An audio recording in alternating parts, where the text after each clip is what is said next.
네, 오늘은 주의 길을 예비하라 라는 제목으로 말씀을 전하도록 하겠습니다. 현재 영적 지도자들 가운데 거론되는 것이 있습니다. 하나님께 쓰임받고자 기도하고 애를 쓰는 젊은이들이 많이 있다라는 겁니다. 찬양 집회, 여러분 선교 집회, 이런 대형 집회들에 가보면 너나 할 것 없이 하나님께 쓰임받게 해달라고 하면서 막 울면서 그렇게 기도를 하고 헌신을 합니다. 그런데 두 가지 문제가 있다는 거예요. 첫 번째는 그들의 끈기 없음입니다. 끈기가 없다, 인내심이 없다라는 거예요. 두 번째는 실제 능력이 없다라고 말을 합니다. 이 능력 없음은 실제 이 내면적인 면과 외적인 면을 포괄하는 거예요. 실제 내면적인 면에서도 굉장히 약하고 연약하고 또 외적으로도 실력이 없다. 그러면서 준비된 다음 지도자들을 보길 원한다라고 모두 토로하는 것을 많이 듣게 됩니다. 그렇다면 준비된 다음 세대 지도자들로 성장하기 위해서 우리가 정말 어떻게 해야 할 것인가? 단지 근근히 신앙생활만 연명하는 것이 아니라 하나님 나라를 위해서 강력하게 붙들림 받아서 쓰임받기 위해서는 어떻게 해야 되는가? 오늘 세례 요한의 이야기를 통해서 우리가 함께 살펴보고자 합니다. 여러분, 구약 성경에서는 하나님께서 주로 선지자들을 통해서 말씀하셨습니다. 특정 선지자들에게 임재하셔서 그들로 하여금 당신의 이 메시지를 대언하게 하신 거예요. 대신해서 전하게 하신 이스라엘에게 말씀하신다는 것은 하나의 어떤 특별한 의미가 있습니다. 너희는 내 백성이다 라고 하는 의미예요. 레위기 26장 12절 말씀해 보니까 나는 너희 중에 행하여 너희의 하나님이 되고 너희는 내 백성이 될 것이니라. 여러분, 이 말씀이 언약의 핵심인데 하나님이 우리에게 말씀하신다는 것은 너희는 언약 백성으로서 나 하나님이 내 백성인 너희와 동행하겠다, 너희를 버리지 않고 너희와 함께 하겠다라고 하는 의미가 있는 겁니다. 그러니까 여러분, 이 하나님과 이스라엘은요 언약 관계로 묶여 있는 관계인 거예요. 그런데 여러분, 이 말라기 이후에 400년간 하나님이 침묵하셨습니다. 전에도 한번 말씀드렸죠. 하나님이 임재하셨다라고 하는 증거가 그 어디에도 없어요. 400년 동안이나 하나님이 침묵하셨습니다. 여러분, 이 400년이란 기간은 굉장히 긴 기간이죠. 자신들이 범죄하고 타락해도 늘 찾아오셔서 말씀하시던 그 하나님의 음성이 들리지 않는 거예요. 하나님의 음성이 들리지 않는 겁니다. 이렇게 하나님이 침묵하실 때 이 언약 백성인 이스라엘 백성들에게 어떤 마음이 들었겠습니까? 여러분, 이건 관계의 문제인 거예요. 단순히 그냥 음성이 들리지 않는다는 게 아니라 관계의 문제인 겁니다. 마치 하나님이 자신들을 버리셨지 않을까 이렇게 생각하지 않았겠습니까? 어쩌면은 자기 자신들이 하나님과의 이 언약 관계 가운데서 탈락했을 수도 있다. 언약 관계가 이렇게 맺혀졌지만 이제 우리가 이제 이 언약 관계가 다 깨져서 우리가 이제 탈락했구나 이렇게 생각했을 수도 있습니다. 여러분, 여기서 우리가 볼 수 있는 영적 통찰이 있는데, 영적 공허가 지속이 되면 어느 순간 종교의 영이 다스리기 시작한다는 거예요. 여러분 보세요. 영적 공허가 지속이 되면 어느 순간이 될 때 종교의 영이 다스리기 시작합니다. 여러분, 그 결과로 일어난 현상이 뭔지 아십니까? 그 400년간 중간에 바리새인들이 등장한 거예요. 여러분, 왜 그렇습니까? 성령으로 채워지지 않으면, 우리란 존재는 이 성령으로 채워지지 않으면 반드시 다른 것들로 채우게 마련입니다. 성령 하나님으로 채우지 않으면요 우리는 다른 것들로 채우게 되어 있어요. 종교적인 어떤 율법적인 행함. 그래서 바리새인들이 등장한 것 아니겠습니까? 여러분, 그런 의미에서 교회가 건강하기 위해서 가장 중요한 것이 무엇인지 아십니까? 그것은 성령 하나님으로 채워지는 것입니다. 영적인 충만함이에요. 여러분, 교회가 영적 충만함을 잃어버리면 여러분 다른 것들로 채우게 되어 있습니다. 여러분, 그 400년간 침묵을 깨고 우리 하나님이 이제 말씀을 하신 겁니다. 그 침묵을 깬 하나님의 말씀을 증언하는 선지자가 오늘 본문에 등장하는 우리 너무 잘 아는 세례 요한입니다. 세례 요한. 여러분, 이 세례 요한의 중량감이 느껴지십니까? 그냥 복음을 전한 게 아니죠. 엄청난 사명을 가지고 있었던 겁니다. 그의 역할은 막중한 것이었어요. 자, 이제 하나님의 사람 세례 요한이 어떤 역할을 감당하게 되는가? 이 세례 요한의 사명을 통해서 우리의 사명을 오늘 살펴보길 원합니다. 첫 번째로 우리가 누가복음 1장 76절 말씀에서 이렇게 말하는 것을 들어볼 필요가 있습니다. 이하여 내가 지극히 높으신 이의 선지자라 일컬음을 받고 주 앞에 앞서가서 그 길을 준비하여 라고 말하고 있습니다. 여러분, 여기서 할 수 있는 세례 요한의 첫 번째 사명은 주님의 앞에서 가면서 주님의 길을 예비하는 역할을 했다는 거예요. 주님에 앞서서 주님 오실 길을 예비하는 역할을 했다는 겁니다. 여러분, 이것은 이사야 40장 3절부터 5절 말씀이 성취된 거예요. 이 말씀에서 어떻게 예언하고 있는지 우리 한번 다 같이 읽어보겠습니다. 시작. 외치는 자의 소리여 이르되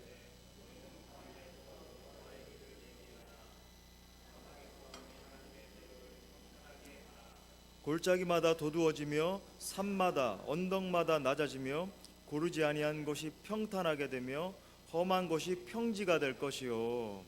네. 여러분, 이 말씀은요, 세례 요한의 사역이 어떻게 주님 오실 길을 예비하게 되는지를 가시적으로 그림 언어로 지금 보여주고 있는 그런 겁니다. 그러니까 세례 요한의 역할에 대해서 강조를 하면서 그림으로서 선명하게 우리 가운데 그 역할에 대해서 보여주는 거예요.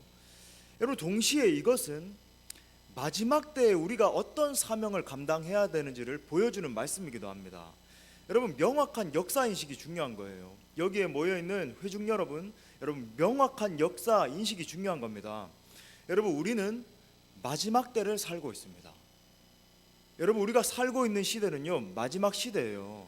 주님 오실 그런 시대에 살고 있다는 거예요. 여러분, 모든 정치, 경제, 사회, 문화, 특별히 이 선교적인 정황이 그것을 대변해주고 있습니다. 그러므로 여러분, 궁극적인 측면에서 볼 때 이 시대에 우리의 모든 사역은 주님 오실 길을 예비하는 사역이 되어야 됩니다. 여러분, 우리 표어가 있잖아요, 그죠? 주님 오실 길을 예비하는 사역. 여러분, 우리가 하는 모든 사역은 주님 오실 길을 예비하는 사역이 되어야 된다고요. 다시 오실 주님의 길을 예비하는 사역. 자, 세례 요한의 정체성이 어떻게 묘사되고 있습니까? 외치는 자의 소리여 이르되 라고 말하고 있습니다. 외치는 자의 소리여 이르되. 세례 요한의 정체성에 대해서 외치는 자다라고 말합니다. 그러니까 외침을 통해서, 이 외침의 사역을 통해서 모든 굴곡져 있는 것들이 평탄케 되는 역사가 일어난다는 거예요. 그러므로 여러분, 주님 오실 길을 예비하는 가장 적극적인 방법을 여기서 알 수 있네요. 그것은 바로 말씀을 외치는 겁니다.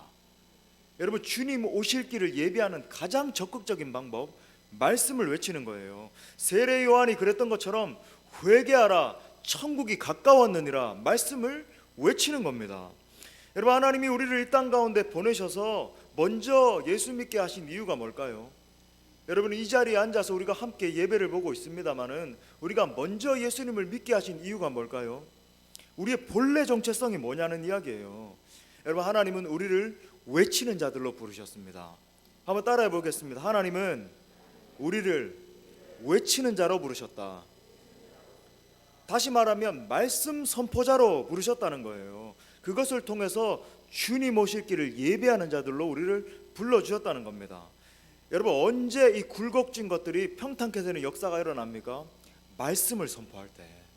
여러분, 말씀을 선포할 때에, 말씀을 온전히 선포할 때에 모든 굴곡져 있는 것들이 평탄하게 되는 역사가 일어나고 주님이 그 길 가운데 다시 임재하시는 역사가 일어난다는 겁니다.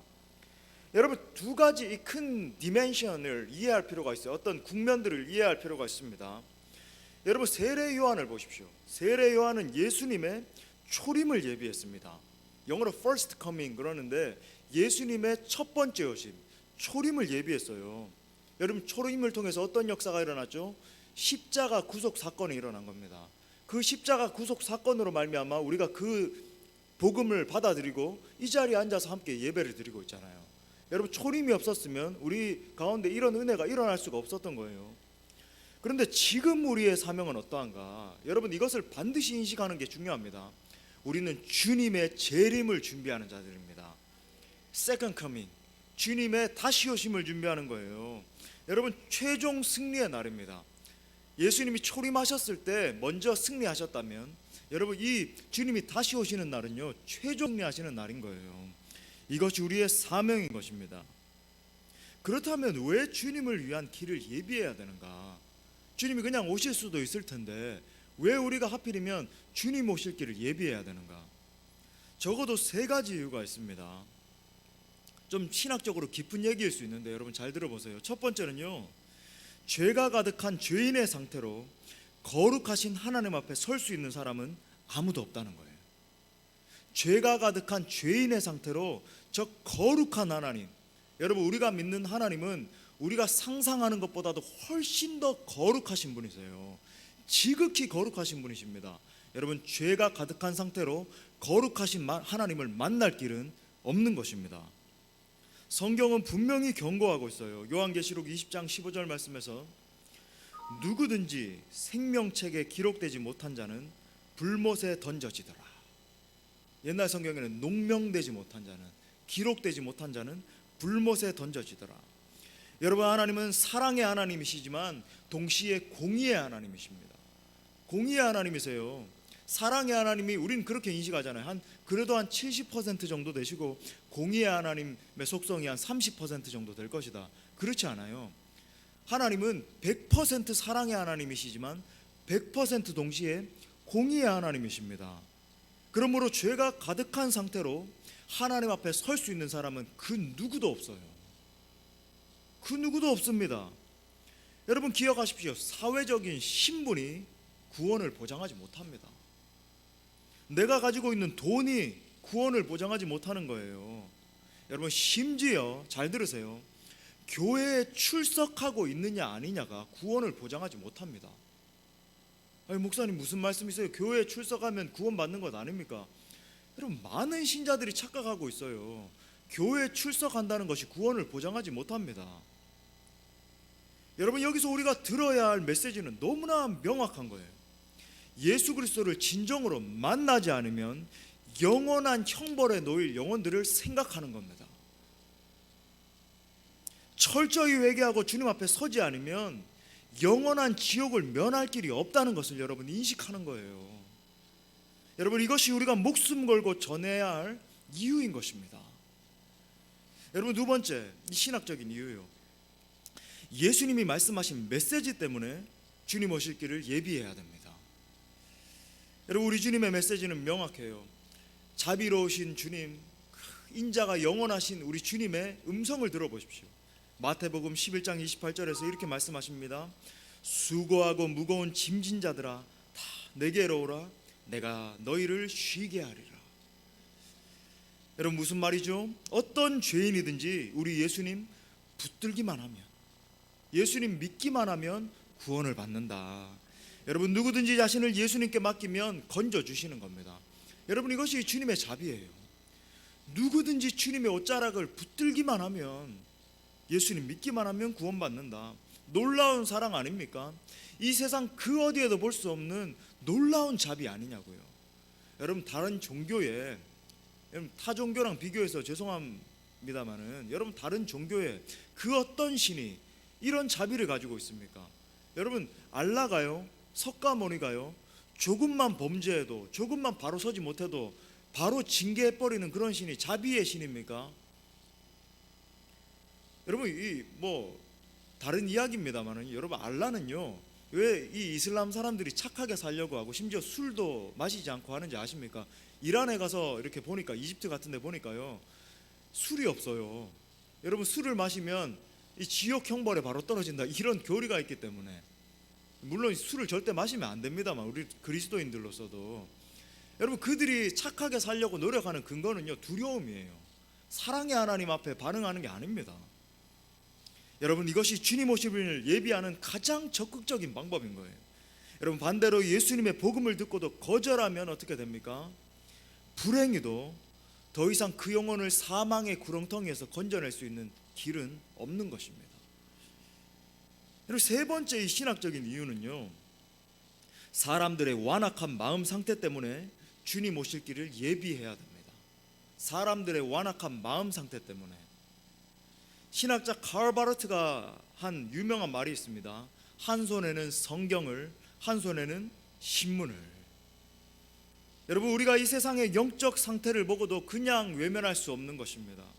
이 세상 전체가 우리 주님을 대적하고 있는 것을 여러분 보셔야 돼요.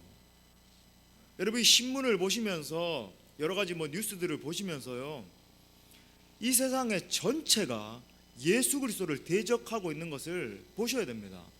여러분, 전에도 제가 세미나 하면서 말씀 한번 드렸습니다만 뭐 음악의 영역에서도요, 여러분 잘 나가는 그냥 싱어들 있잖아요, 가수들은요, 전부 다 주창하는 게 뭔지 아십니까? 엔티 크라이스트, 반 그리스도예요. 예수 그리스도를 대적하는 겁니다. 그러면 떠요. 그 어둠의 세력들에서 그 사람을 띄워줍니다. 여러분, 온 세상의 부패한 정도가 우리가 생각하는 것보다, 우리는 이 교회 내에 있기 때문에 사실 좀 덜 느낄 수도 있어요. 끔찍한 사건들이 일어나면 혀를 차면서 쯔쯔쯔 이런 일이 또 일어났구나, 뭐 이 정도인데, 여러분 온 세상의 부패 정도가 여러분이 아시는 것보다 훨씬 더 심각합니다. 저는 이 강의를 많이 했기 때문에 악의 세력에 대해서 많이 연구를 했거든요. 예를 들어 보겠습니다. 한 예로, 여러분 지금 막 한국을 뒤흔들고 있고 미국은 이미 다 넘어갔습니다. 몇 해 전에 완전히 헌법으로 통과됐잖아요. 이 동성연애 프레임이에요. 제가 이 설교했다가 또 이제 공격을 당할지도 모르겠습니다만, 여러분 이 동성연애 프레임이 왜 이렇게 지금 막 이 편만한지 아세요? 그들이 말하는 건 인권을 갖다가 이야기를 해요. Human rights, 인권이라고 이야기합니다. 이건 인간의 권리라는 거예요. 다양성을 인정하라는 겁니다. 거기에 대해서 말하지 말라는 거예요. 여러분, 이것의 궁극적인 목적이 뭔지 아세요? 그걸 알아야 돼요. 단순히 그들이 인권을 이야기하는 게 아닙니다. 저도 물론 동성연애를 하는 분들이 여기에 와서 앉아있다라고 한다면 저는 정말 사랑으로 끌어안아야 된다고 생각해요. 물론 법적으로 우리가 믿고 있는 이 신앙 안에서 동성연애를 허용할 수는 없습니다. 하지만 그들이 회개할 수 있을 때까지 사랑으로 품어는 줘야죠. 하지만 여러분, 이 동성연애 프레임을 가지고 주장하는 세력들의 그 숨은 의도가 뭔지 아세요? 그것은 교회의 해체입니다. 교회의 해체예요. 여러분, 그 차별금지법이라고 하는 것이 통과되면 어떤 일이 일어나는지 아십니까? 장임 목사가 이 자리에 서서 여러분 동성연애는 죄악입니다, 행해서는 안 돼요 선포해서 그가 고소하면요, 영상을 딱 증거를 가지고 고소를 하면요, 저는 감옥에 들어가야 돼요. 여러분, 그래서 여러분 이것을 위해서 여러분 기도하셔야 됩니다. 여러분, 대표적인 현상 가운데 하나인데 이건 하나의 현상일 뿐이에요. 여러분, 모든 정치, 경제, 미디어, 심지어 여러분 미국에는 이 폭스 뉴스라고 하는 이 신문 말고는 전부 다 이 리버럴해요. 모두가, 심지어 여러분 CNN의 대표 앵커가 동성연애자인 거 아십니까? 일부러 그렇게 상징성을 가지고 세워놓은 거예요. 세상의 모든 조류들이 그런 식으로 흘러가고 있는 거예요. 보셔야 됩니다. 성경이 보여주고 있는 환란의 시대가 다가오고 있고 이미 닥쳤습니다. 심각해요. 이 시대는요, 이제는 뭐 1년, 2년이 멀다 하고 급변하고 있어요. 무슨 말입니까? 예수님을 믿으면, 정말로 예수님을 신실하게 믿으면요, 심지어 감옥에 갈 수도 있고 순교할 수도 있는 그런 시대가 당도했다는 말입니다. 그런데 여러분, 교회 내에 있는 수많은 영혼들을 보십시오. 진정한 예수 그리스도의 제자가 사실 극소수입니다. 과장이 아니에요. 극소수입니다. 정말 예수 그리스도를 따라가는 제자가 없어요. 이렇게 가다가는요, 조금만 뭐 이제는 유엔에 깃발을 꽂아놓고 예배 드려야 된다, 이제는 뭐 동성연애를 인정하지 않으면 예배 못 드린다, 마치 그 신사참배 같은 상황이 벌어지면 다 배도하고 그냥 뭐 적당하게 하면 되지, 예배만 드리면 되는 것 아닌가, 다 그렇게 배도할 세력들이 이 창궐한 거예요. 그런 어떤 다수만 형성된 겁니다. 겉모습만 신자이지 진정한 그리스도의 제자가 없다는 말이에요. 제가 간곡히 이 자리에서 권면을 드립니다. 여러분, 교회를 품으십시오. 여러분, 교회를 품으세요. 교회에 다니는 성도 한 명 한 명을 끌어안으십시오. 여러분, 특별히 교회에 다니는 젊은 세대들을 가슴 깊이 품으세요. 세상의 가치에 매몰되어 방황하고 있는 다음 세대를 끌어안으십시오. 여러분, 이들을 그리스도의 제자로 세우는 일을 위해서 헌신하십시오. 아니, 여러분의 전부를 바치세요. 여러분의 전부를 바치십시오. 이들이 철저한 예수님의 사람으로 세워지지 않으면 벌어지게 될 끔찍한 일들을 생각하십시오. 그들의 영혼을 사랑하는 마음으로 전심을 다하세요. 이 마지막 때에도 가장 중요한 일은 저 지옥 형벌 가운데 놓여져 있는 영혼들을 건져내는 일입니다. 이것이 주님 오실 길을 예비하는 최선의 방법이에요. 아멘. 두 번째 이 세례 요한의 사명 보겠습니다. 그것은 죄사함으로 말미암는 구원을 알게 하는 것입니다. 죄사함으로 말미암는 구원을 알게 하는 거예요. 누가복음 3장 3절 말씀에서 이렇게 말합니다. 요한이 요단강 부근 각처에 와서 죄사함을 받게 하는 회개 세례를 전파했다. 여러분, 그가 죄사함으로 말미암는 구원을 알게 하는 방법에 대해서 누가복음 3장, 오늘 읽지는 않았지만 7절 8절 말씀에서 이렇게 말합니다. 우리 한번 다 같이 또 읽어보겠습니다. 시작. 요한이 세례받으러 나오는 무리에게 이르되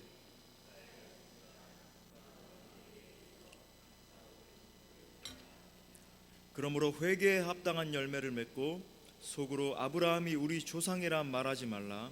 내가 너희에게 이르노니 하나님이 능히 이 돌들로도 아브라함의 자손이 되게 하시리라. 여러분, 세례 요한의 역할 중에 가장 중요한 것은 회개의 선포였습니다. 그리고 그 회개를 촉구하기 위해서 얼마나 당돌하고 과격한 언어를 썼는지 여러분 한번 보십시오.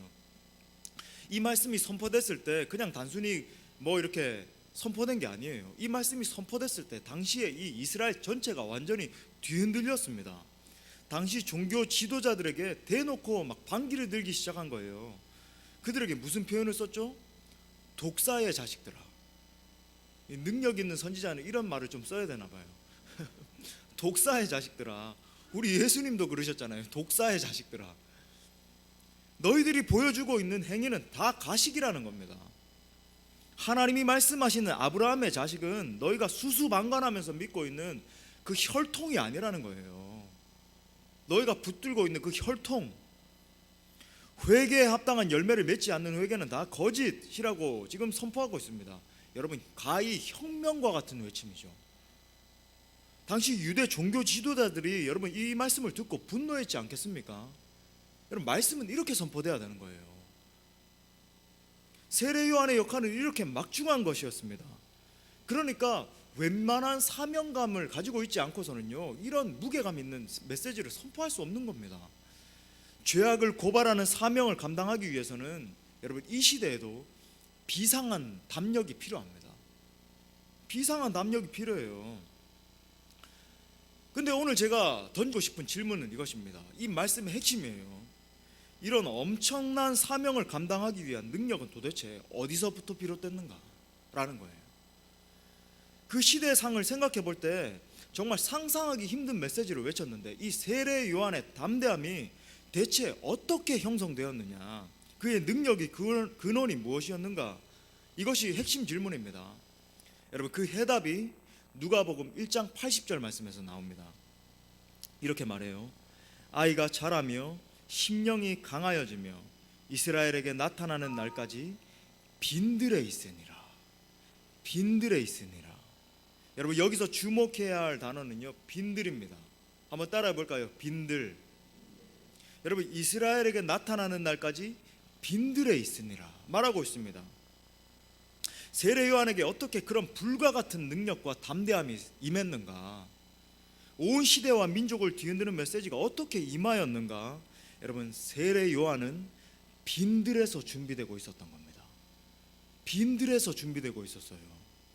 빈들에서 하나님의 사람으로 철저하게 준비되고 있었던 겁니다. 빈들에서 그 시대를 뒤흔드는 메시지가 준비되고 있었던 거예요. 여러분, 빈들은 어떤 곳입니까? 먼저는요, 빈들은 고독한 곳입니다. 빈들은 고독한 곳이에요. 사람들이 찾지 않는 곳입니다. 외로움과 결핍의 공간입니다. 세상과 단절되어 있는 곳이에요. 이 세상의 문화의 영향력이 전혀 미치지 않는 곳. 그러니까 전적으로 하나님밖에 의지할 수 없는 곳이에요. 우리 찬양하는 것처럼 진짜로 세상과 나는 간 곳 없고 구속한 주님밖에 붙을 수밖에 없는 곳. 하나님이 도와주시지 않으면 죽는 곳이 빈들인 것입니다. 광야예요. 여러분, 우리가 영성이라고 하는 말을 많이 하는데 spirituality, 영성. 여러분, 영성이 뭐죠? 여러분, 영성은 쉽게 말하면 하나님만 바라보는 능력이에요. 여러분, 영성은 하나님만 바라보는 능력입니다. 세미하게 말씀하시는 그 하나님의 음성을 듣는 능력이에요. 여러분, 이 세상에서는 형성될 수 없는 능력이죠. 이 시끄러운 음악들과 미디어와 TV와 옆에 있는 사람들의 목소리와 이 수많은 목소리들이 있는 곳에서는 여러분, 이 능력이 형성되지 못하는 거예요. 내게 세미하게 말씀하시는 그 하나님의 음성을 듣는 능력. 여러분, 좋은 음량기기가 있다라고 생각합시다. 좋은 정말 음량기기가 있는 거예요. 이건 별로 좋지 않은 겁니다. 여러분, 이 좋은 음량기기의 특징이 뭐겠습니까? 이 세미한 주파수를 잡아내는 능력이 있는 거예요. 그러니까 어떤 영역에서도 이 주파수 대를 딱 맞춰서 이렇게 잘 들리게 하는 그런 능력을 갖춘 그런 기계 아니겠습니까? 여러분, 그런 측면에서 세상적인 능력은, 세상적인 어떤 감각들을 캐치하는 능력은 점점 줄어들고 하나님과 교통하는 능력이 자라는 것을 여러분, 영적 성장이라고 할 수 있는 거예요. 영적으로 성장한다. 그러므로 빈들은 요한에게 고독한 영성 수련의 현장이었던 것입니다. 그곳에서 요한의 영성의 뿌리가 깊어지게 된 거예요. 예를 들어 보겠습니다. 여러분, 모세가 하나님과 독대했던 장소가 어디입니까? 광야입니다. 빈들이었어요. 이집트의 왕자로 있을 때는 여러분, 하나님과 독대하지 못했습니다. 그 당시 세계 최고의 학문과 지식과 권력을 가지고 있었던 모세였는데, 여러분, 그는 하나님과 빈들에서 만났던 거예요. 그곳에서 40년간이나 훈련되었습니다. 당시 세속의 최고라고 할 수 있는 이집트에서 배웠던 감각은 다 죽고 하나님만 바라보는 훈련이 지속된 거예요. 한때 최고 잘 나가고 주목받는 지도자였는데 고립됐습니다. 강제적으로 고립돼 버렸죠. 힘들었을 거예요. 그 세상에서 맛봤던 그 당시의 최고의 권력과 이 고독 가운데 있었던 그 괴리감 때문에 힘들었을 겁니다. 저는 그걸 너무 잘 알아요. 제가 활발하게 사역을 하다가 저 유학 생활을 해보니까요, 제가 그 유학 생활 하는 동안에 그 괴리감이 드는데요, 쉽지 않더라고요. 하지만 여러분, 이 사실에 주목해야 되는 거예요. 그 광야에서 모세의 영성은 더 깊이 뿌리내렸던 겁니다. 여러분, 그 황량한 땅 가운데서요, 자신의 옛자아가 철저하게 깨어지는 그 경험을 하게 된 거예요. 여러분, 기억하세요. 자아가 깨어지지 않으면 하나님 앞에 온전하게 쓰임받을 수 없습니다. 그리고 심지어 약간 쓰임받더라도 언젠가 버림받아요. 끝이 좋지 않게 됩니다. 그 고독의 땅 가운데서 정말로 철저하게 하나님만 바라보는 훈련이 됐던 거예요. 그리고 때가 되었을 때 하나님이 그를 다시 부르시죠. 이게 영적인 원리라고요. 또한 두 번째로, 그 빈들은 어떤 장소인가? 우리가 말하고 있는 이 빈들은 어떤 장소인가? 빈들은 하나님의 임재와 특별한 돌보심을 경험하는 장소입니다. 하나님의 임재와 특별한 돌보심을 경험하는 장소예요. 여러분, 하나님은 빈들에 임재하십니다. 하나님은 빈들에 임재하세요. 그리고 그의 사람을 돌보세요. 그 어느 때보다도 친밀하게 하나님을 경험할 수 있는 곳이 빈들입니다. 또 예를 들어 볼까요? 능력의 선지자 엘리야를 기억하십니까? 그는 대단한 사람이었죠. 그 별명 자체가 능력의 선지자였잖아요. 막강한 능력. 하늘에서 불을 내리고 바알과 아세라 선지자 이 850명을 하늘에서 불을 내림으로 말미암아 처단한 사람 아니었겠습니까? 비가 오지 않으면요, 기도해서 비를 오게 하는 그런 놀라운 사람이었습니다. 그러니까 이스라엘 전체에서 능력의 선지자, 능력의 사람이다.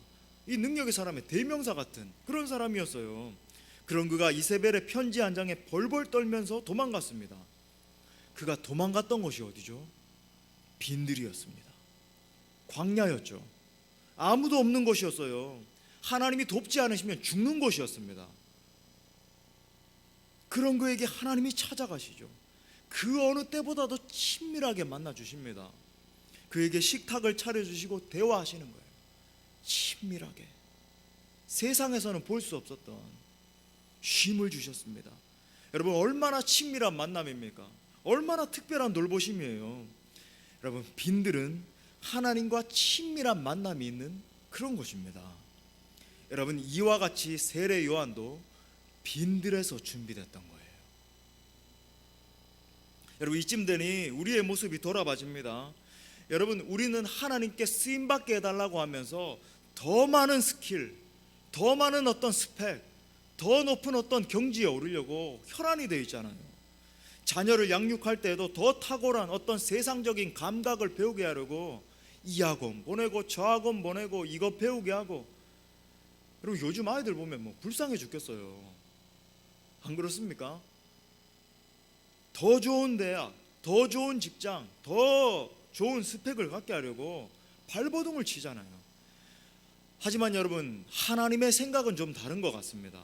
하나님은 그의 사람을 빈들에서 준비시키십니다. 하나님이 정말 필요한 사람은 더 효율적인 리더가 아니라 깊은 영성의 소유자이기 때문에 그런 거예요. 하나님이 찾으시는 사람은 크고 멋진 가지를 가진 나무가 아니라 뿌리 깊은 나무입니다. 뿌리 깊은 나무예요. 여러분 보십시오. 적당히 성공적인 삶을 살게 되는 리더는요, 더 드러나는 자리에서 준비될 수 있습니다. 하지만 한 시대를 바꾸고 민족과 열방을 치유하는 리더는요, 빈들에서 준비됩니다. 빈들에서 준비돼요. 그런데 여러분, 이 시대는 하나님의 사람으로 준비되기 위한 빈들을 찾기가 너무나 어려운 시대입니다. 더 효과적인 소통, 더 효과적인 방법, 더 효과적인 능력을 소유하지 않으면 도태되는 시대예요. 더 이펙티브한 것, 더 효과적인 것. 그렇다면 이 복잡한 시대 속에서 어떻게 빈들에서 우리가 준비될 수 있을 것인가? 구체적인 방법입니다. 제가 팁을 드리겠습니다. 우리는 의도적으로 빈들을 만들어야 됩니다.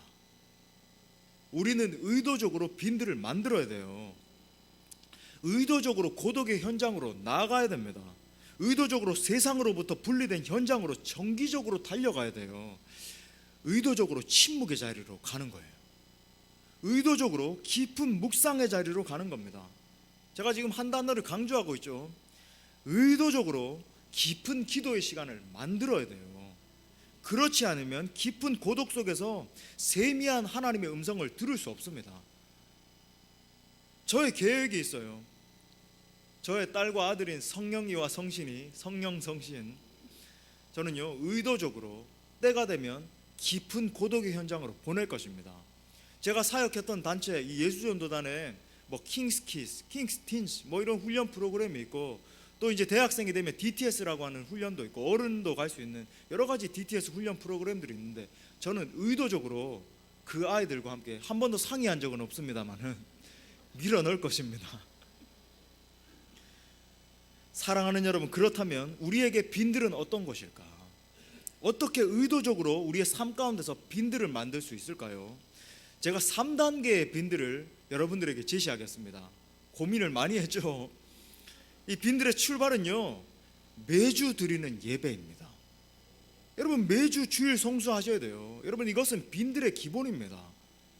아유, 내가 조금 늦잠 자고 싶고 오늘은 좀 쉬어야지, 여러분 그런 거 없는 거예요. 그리고 특별히 여러분, 금요 성령 집회에 나오십시오. 여러분, 빈들을 형성하셔야 되는 거예요. 매주 정기적으로 금요 성령 집회에 나오셔서 더 뜨겁게 기도하세요. 점점 하나님의 은혜로 지금 금요 성령 집회 나오는 분들이 많아지고 있습니다만, 여러분, 제가 오늘 아침에 하나님이 영감을 딱 주시더라고요. 여러분, 나오실 때 그냥 혼자 나오지 마시고 반드시 주변에 아파하고 있고 힘들어하고 있는 시 한 명씩 꼭 데리고 나오십시오. 나오실 때 여러분 혼자 나오시면 안 됩니다. 이제 손 꽉 붙들고, 자녀가 되었든 간에 남편이 되었든 뭐 내 친척이 되었든 이웃이 되었든 상관없습니다. 한 명씩 반드시 꼭 데리고 나오셔야 돼요. 그리고 여러분, 가정교회 모임에 정기적으로 참석하세요. 하기 싫더라도, 귀찮더라도 여러분, 일주일에 3시간 4시간 그 정도의 시간을 내십시오. 영성훈련입니다. 한마디로 말하면 여러분의 우선순위를 들이셔야 돼요. 매주마다 들이셔야 됩니다. 그리고 두 번째 단계는요, 삶에서의 빈들입니다. 하루 24시간 중에, 물론 24시간 전체가 하나님 것입니다만, 지난주에 설교 드렸습니다. 그죠? 근데 여러분, 1시간은 집중적으로 하나님을 바라보십시오. 물론 리더들은 제가 첫 시간에 말씀드린 것처럼 1시간 반을 집중적으로 주님 앞에 들으셔야 됩니다. 무슨 말인가? 말씀을 묵상하시고, 이제 묵상 운동하고 있잖아요. 말씀을 묵상하시고 개인 기도하시고, 새벽 기도가 됐든 뭐 개인 집에서 뭐 촛불을 켜놓고 기도를 하든 상관없습니다. 그죠? 기도를 하시든 개인 기도와 함께 경건 서적도 함께 읽으시고 뭐 이런 훈련, 하루를 정말로 하루에 1시간 정도는 따로 떼놓고 하나님 앞에 몰입하셔야 됩니다. 여러분, 정기적으로 몰입하는 것이 능력을 만들어내는 거예요. 예. 그리고 3단계입니다. 집중적인 빈들을 만드셔야 돼요.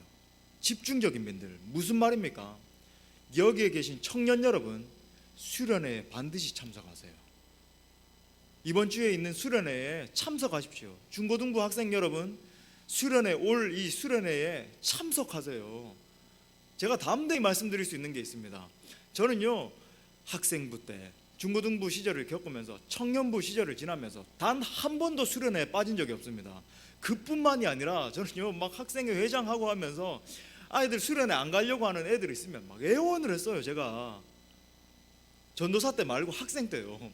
수련회 가야 된다, 공부해야 돼, 뭐 오빠 공부해야 돼요. 야, 지식의 근본은 주님이야, 수련회 반드시 가야 돼 하면서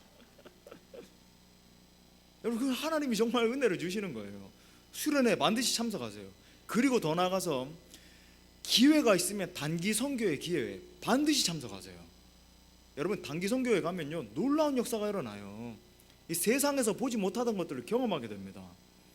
그리고 또 더 나아가서 하나님이 마음 주시면 1년, 인생에서 1년에서 2년 정도의 시간, 뭐 길면 3년 정도도 좋습니다만 삶을 던져서 열방으로 나아가십시오. 여러분, 직장을 포기하고 열방으로 나가는 거예요. 여러분, 저는 뭐 학생들을 지도하면서 청년들에게 늘 그렇게 얘기했습니다. 대학 5년 다니라고 이야기했어요. 그 중에서 1년은 뭐라고요? 잠깐 휴학하고, 휴학할 수 있으니까 열방에 나가라고 이야기했습니다. 열방에서 경험해라. 선교의 현장을 경험해라. 뭐 어떤 것도 좋다. 돈이 없으면 저 뭐 이스라엘의 키부츠 같은 데 가서 일을 하면서라도 6개월 일을 하고 6개월은 뭐 다니면서 경험도 하고 복음도 전하고 하라는 거예요. 여러분, 이것은 집중적인 영성 훈련의 시간입니다. 하나님과 깊이 만나는 시간이에요. 기억하십시오. 이 빈들의 시간이 여러분을 영적인 거인들로 만들 것입니다. 여러분, 여러분의 자녀를 뿌리 깊은 나무로 만들 거예요. 말씀의 결론을 맺겠습니다. 세례 요한은 예수님의 오실 길을 예비하는 사명을 감당했습니다. 그 시대를 향해 과격한 메시지로 회개를 촉구했어요. 여러분, 우리도 세례 요한과 같은 시대적인 사명이 있음을 기억하십시오. 동시에 세례 요한에게 어떻게 그런 담대함과 폭발적인 능력이 나왔는가? 그는 빈들에서 준비되었던 겁니다. 빈들에서 강력한 하나님의 사람으로 준비되었어요. 빈들은 고독의 공간입니다. 빈들은 결핍의 공간이에요. 하나님의 도우심이 없이는 죽는 공간입니다. 그곳에서 하나님의 음성을 듣는 거예요. 이 세상의 음성이 아니라 하나님과만 교통하는 그 능력이 형성이 되는 겁니다. 이 시대에 하나님은 그런 뿌리 깊은 나무를 찾으십니다. 아무쪼록 빈들에서 하나님의 사람으로 철저히 준비되어서 이 마지막 때에 주님 오실 길을 예비하는 우리와 우리 자녀들 될 수 있기를 간절히 축원합니다.